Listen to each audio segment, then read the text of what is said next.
Hello, hello sa ating mga masisipag, malulusog at magagandang mga ka-kitchenette. Excited ako sa ating ulam today. Tara na sa kusina!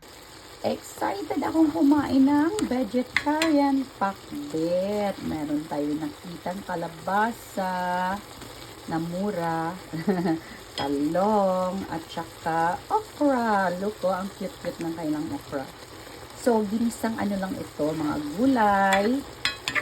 Walang sahog, kaya vegetarian. Okay, excited ng kainin.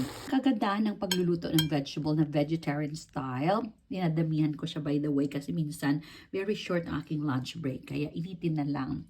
Ayan, patuloy tayo. Ang kagandahan na is pwede ko siyang malagyan ng kung ano-anong karne, isda. Pero today, I have Daddy Chef's leftover ng kanyang burger patties na niluto. Minsan naman isda or kung ano-ano. Minsan nga gulay lang. Nakakabusog siya, lovely people, kahit walang kanin. Ayan, unang subo sa inyo, oh.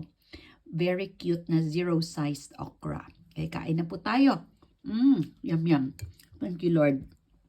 Sige, have a fruitful day ahead of you, everybody. Ingat lagi and God bless us all.